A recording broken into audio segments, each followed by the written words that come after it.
Hello and welcome back to a very special spotlight. They're all actually very special, but this one's special to me because I have a guest on here who not only is a colleague in the industry, but he's also become a friend of mine. So I'm here to introduce you to Mike Ventola. Mike's the media relations manager over there at the Lehigh Valley IronPigs. So thanks so much for joining us, Mike. Absolutely, Bree. A pleasure to be with you, and thanks so much for doing this. Sure. I feel like I'm returning the favor. You had us, Discover Lehigh Valley, on your show. I know you've been interviewing quite a few people here in the community, as well as players of the Iron Pigs, maybe former players. So I'm glad to have you on to talk a little bit about, what it is that you do. So if you can just highlight a little bit about what it means to be a media relations manager for the Iron Pigs. Well, my job, it is very much people oriented. It's being out in the public, especially too, it's being a representative of the Iron Pigs organization. So any formal announcement that is coming from our organization, it's coming through my desk. So I write press releases that pretty much, whether there's stuff in a non-baseball related sense, if they're going to promote an upcoming event we're having, or anything from a baseball sense that's in partnership with the Philadelphia Phillies, or anything we do out in the community that has anything to do with some sort of announcement, be it a press release or even on social media, things of that nature. It's got to come through my desk. So kind of being a face and voice of the organization. So, but outside of all that too, I get to have a lot of fun. And as you said, Bree, conducting interviews, and I get to help create digital content for our social media platforms and our website, just kind of be in that face/voice perspective, just constantly trying to come up with ways to bring spotlight to the Lehigh Valley IronPigs organization. So dealing with the press, of course, and whether that be through print media, through TV stations, radio stations. So making sure that, we have good relationships with those folks, which we do. We're very blessed here in the Lehigh Valley with some great partners. And then also too, I'm also a broadcaster as well too. So I do some announcing as well for the Iron Pigs when it's baseball season on their radio and television networks. Well, yeah, and with that, I'm glad we're able to put a face to your name and your voice. Your voice comes through on the press releases that come across our desk, as well as, I've seen you in action up there in the press box doing some play-by-play work. So it's good that we're able to see the face behind it all. So and tell us a little bit more, maybe for those, we represent all of the tourism entities here in the Lehigh Valley. And for those who don't know very much about the Iron Pigs, can you give us just a very brief overview about the Lehigh Valley Iron Pigs and what they are? Well, when things are normal, we are a baseball team. Obviously, times are a little crazy right now. And, so for us, we are a minor league baseball team. We are affiliated with the Philadelphia Phillies, and we are their top affiliate. We are their AAA affiliate. So we are one step away from the major league level. But outside of also, too, being a baseball entity, we are also a special events entity as well, too. So outside of a normal 70-game season, that would begin in April and run through Labor Day weekend. We also like to host extra events, whether they be beer festivals, Halloween events, fireworks nights. I can keep going on, but you kind of get the gist already. So we also, too, we like to, do things on a smaller scale. We host meetings for folks, with our partners. We do tours. We do lots of things. We are an entertainment venue. So, we like to say that as much as we like putting on a baseball show for folks, but we also like putting on an entertainment show as well. Yeah, definitely. Folks will be entertained when they go out to the park for any given reason or event. And we certainly promote the Lehigh Valley Iron Pigs and as a destination for folks to go out and experience baseball and all the entertainment that goes with it. But we also promote the Coca-Cola Park as a distinct meeting space, an off-site venue where I work mostly with meeting planners and event organizers to find a location for their events. So it's very cool that you're kind of a hybrid of everything and you welcome all types of events. So speaking a little bit to your your annual events, which I know you have some events kind of pepper through throughout the year, but you have some pretty good, strong marquee annual events. Are there any in particular that you look forward to most that happen there at the park? Yeah, when things were normal, prior to COVID-19, I was a big fan of our craft beer festival. I like beer. Bree knows I like to drink beer, so I mean, it's a great thing. And it's what's awesome about it too, folks, is that it's all different styles of beer that are brought to the forefront. We usually have the event on the field, and hundreds up to hundreds of people that come out, sometimes thousands of people that come out through the course of the day, and it's really exciting just because we don't, not only with beer and food being available as well too, but there's games on the field. We do some stuff via the video board as well, try to make it interactive. So I got a chance to really experience it for the first time last year. And it was a lot of fun. I had to work the event, but still just kind of seeing the glow of people's faces and how excited they were to be out there. So because Lehigh Valley and surrounding areas, there are some great beer spots, some great breweries. So some of them get the opportunity to get featured as well too. We have great partnerships with some beer companies and things of that nature. So we're pretty excited when that event happens. Now, since COVID-19, we had to get creative, Bree, and You have been selfishly, creative. I'll give you that.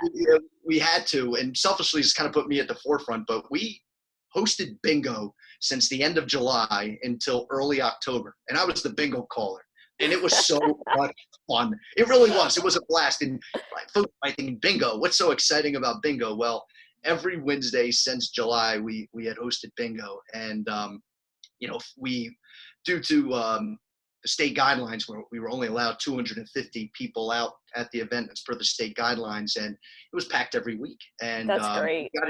what's great about it too, Bree, is I get a chance to meet like these bingo diehards, people that have called bingo, people that are not only because when they bought a ticket, they would get one bingo card, but then we charge extra for extra cards. People come in with 2, 3, sometimes 4 bingo cards, and they're playing, and we gave away cash prizes, which was a lot of fun. And then our finale on October 7th, we did cow plot bingo, which we drew 250 squares in the infield. Our groundskeeper, Ryan Hills, did awesome work for that.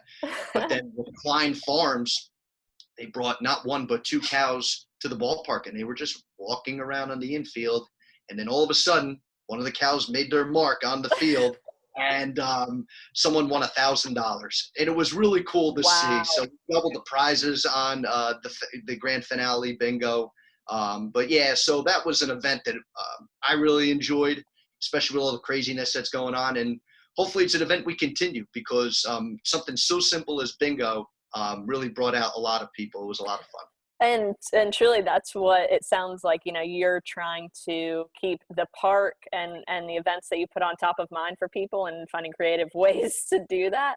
And that's what we've been working to do with our efforts at Discover Lehigh Valley. Just, we don't want people to forget about us, and when things are back to normal, we hope that they'll remember that fun memory of watching a cow walk around the infield, that highly anticipated moment. But no, that's it's been really fun to follow how you all have been getting creative, and we truly appreciate it. And I know we go ahead. Appreciate it too, Greg. No, we appreciate it too, because folks, Bree knows this as well, and everyone Discover Lehigh Valley, they are a vital part of what we do, just because not only do you guys get a chance to reach out to folks within the valley to point us, but you also branch the visitors as well too, which is nice. So, because we've sometimes have had people come out, even during this time, that have driven from outside of the Lehigh Valley. We've had people come over from New Jersey. We've had people come down even from the Philly area. We had a dinner at the Diamond recently. We had a family of 4 that came up from Philadelphia, and we're like, yeah, we caught wind of this, and we figured we'd just come up and do something because it was something to do. So, but you guys are really helpful with us in getting the word out for each event. Yeah, it's a great partnership we have, for sure. So I think I told you this. We really like to highlight, since we are promoting visitors to come to the area, I like to find out from every guest that we have on our spotlight, your ideal itinerary that you would take a visitor. So say you have a friend visiting who's never been to the Valley, which I know you're from the Lehigh Valley, so I'm sure a lot of your friends exist here, but you have someone coming for a visit. I'd just like to know, what kind of itinerary would you plan with them to showcase, the touch points and highlights of the Lehigh Valley?